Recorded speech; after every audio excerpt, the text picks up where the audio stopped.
agak krusial juga ini ya. Lumayan الدموع rumit juga ini menjawabnya. سبيل Untuk bisa مريح ya tadi beribadah yang baik. يا Maka صاحي كي تستريح وغص الدعاء الخفي الصريح يسعك الفضاء الرحيم Jangan lupa like, subscribe. Terima kasih. Terima kasih. الدموع سبيل Baik, kenapa kok nggak masuk ke kelas? Oh, ujian apa, Tat? Ujian tahfidz udah selesai?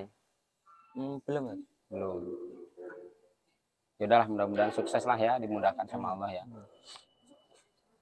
Gimana kayaknya tadi ini apa namanya ada perlu sama Ustaz? Ada apa? Ya, Tat. Gini mau tanya, Tat. Kan di pondok banyak yang ngomongin keburukan temennya, Tat. Itu hukum gibah itu gimana ya, Tat? Hukum gibah ya. Ya. Ya jadi ahifillah yang dimuliakan Allah Subhanahu wa taala, ghibah itu adalah salah satu dari cabang-cabang dosa besar ya, sebagaimana juga yang dijelaskan oleh para ulama termasuk di dalamnya Imam Az-Zahabi ya.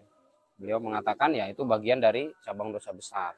Karena apa? Karena memang ya nggak ada baiknya. Dan bahkan Allah menegaskan di dalam surat Al-Hujurat ayat yang ke-12 ya. Bismillahirrahmanirrahim. Ya ayyuhalladzina amanu, wahai orang-orang yang masih punya iman. Bahkan Allah keras ya. Ini Allah menegur juga, orang beriman masih ditegur loh. Apalagi hanya muslim biasa, apalagi cuma di KTP-nya tertulis Islam. Islamnya Islam KTP, tapi ternyata tidak mau beramal kebaikan. Maka Allah menegur, ya ayyuhalladzina amanu, wahai orang-orang yang beriman, ijtanibu katsiran minadh-dhon. Jauhilah oleh kalian berbagai bentuk purbasangka atau prasangka-prasangka. Inna ba'dadh-dhonni its. Bahasanya karena sebagian dari prasangka kalian itu ismun, buruk. Ya semuanya buruk lah, pokoknya semuanya dhon yang ada di pikiran kita terkadang itu hanya dibumbui oleh setan. Wala tajassasu, jangan juga memata-matai. Wala yaktab ba'dukum ba'dha, dan kemudian jangan juga ya kalian ini yang ngomong-ngomongin temennya lah gitu intinya ya, ngomong-ngomongin kepada saudaranya. Dan bahkan Allah menegaskan ayyuhibbu ahadukum ayyakula lahma akhihi maitan fakarihtumu. Apakah mau di antara kalian ini memakan daging atau bangkai dari saudaranya sendiri? Kemudian fakarihtumu, padahal kalian juga nggak mau sebenarnya. Maka wattaqullah, bertakwalah kepada Allah, innallah tawwabur rahim, karena sungguhnya Allah itu maha menerima taubat dan juga maha penyayang. Nah, gibah ini seperti apa sih? Nah, gibah ini ketika ditanya kepada Nabi SAW, Nabi menjelaskan tentang gibah ya.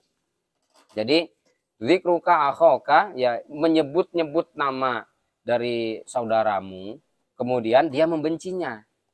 Tapi dia membencinya. Jadi kalaupun itu adalah yang disebut itu adalah kebenaran, oh si fulan ini tukang tidur loh. Saat ini si fulan ini tukang tidur, kemudian jadi halakoh gibah gitu ya. Ngobrol, oh iya saling membenarkan, dan kemudian juga di situ akhirnya dibicarakanlah aib seseorang di sana, ya saudaranya tadi ya, sama-sama santri. Nah, itu juga bagian dari ghibah, apalagi menggibahi guru. Ah, kurang asik lah gurunya. Karena apa? Monoton penyampaiannya, cuman melihat di kitab aja. Tatapannya juga nggak pernah ke santrinya. Paling cuman ngomong di kitab, nanti jelasin juga nggak ke sana. Habis itu selesai kitab udah malah bertanya. Kemudian dikasih tugas, nggak asik lah pokoknya Ustadz Fulan ini, misalkan seperti itu. Dan akhirnya dibenarkan oleh santri yang lain, misalkan, oh lo nggak asik gini-gini, bukannya dibela, maka ilmunya juga nggak akan barokah, kan seperti itu. Maka ghibah ini kalau bisa dihindari.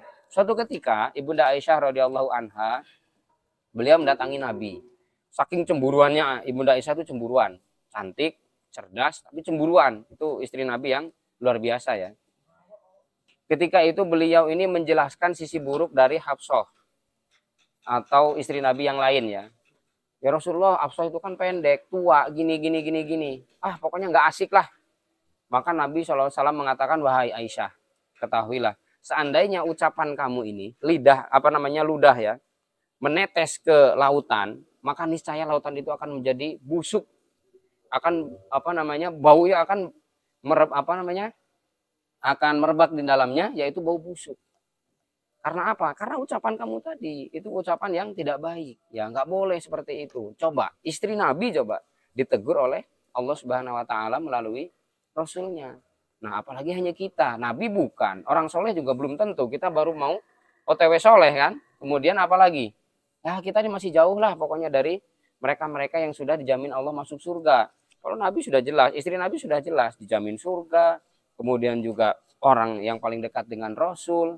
Dan juga dia pasti adalah orang baik lah kita baru OTW baik, OTW soleh, kok malah kemudian mengotori kebaikan-kebaikan kita dengan ghibah tadi. Tahu nggak antum konsekuensinya ghibah itu? Ketika kita menceritakan keburukan orang, kalaupun itu benar, itu ghibah. Tapi ketika menceritakan keburukan orang lain dan itu salah, itu fitnah. Ya, bahaya itu. Wal fitnah itu asyadu minal qatl. Dan fitnah itu adalah lebih kejam daripada pembunuhan, bukan fitnah lebih kejam dari fitnah ya. Bukan gitu. Nah, maka dalam hal ini kita harus betul-betul ya memahami ya tentang apa yang menjadi ajaran dari Allah Subhanahu wa taala dan Rasulnya, termasuk adalah menghindari yang namanya ghibah. Apalagi ya ada halaqah ghibah itu semuanya dibicarakan. Ya kalau kita lihat gimana emak-emak itu kalau misalkan ada tukang sayur, dari mulai harga cabai nanti nyambung ke petakan tanah, ya nyambung kemana-mana nanti. Karena apa itu tadi kurang bisa ngerem. Apalagi bulan Ramadan ini kita harus benar-benar bisa menjaga sikap, menjaga etika kita, dan itu juga bagian dari ya adab di dalam Islam. Nggak boleh kita menggibahi saudara kita. Dan kemudian jadi nanti ya orang yang digibahi itu dosanya ditransfer ke yang menggibah, ya seperti itu.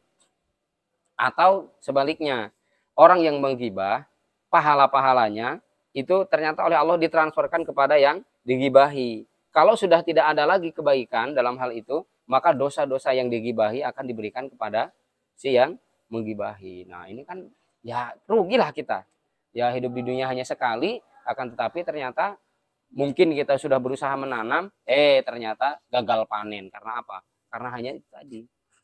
Ramadan juga seperti itu. Kita sudah capek-capek, kita sudah mungkin lelah ya, haus di sini ya, tenggorokan haus. Ternyata kesehariannya bukan yang membaca Quran atau mungkin amal-amal kebaikan yang lain, malah kemudian membentuk sebuah halaqah ghibah. Jadi gitu.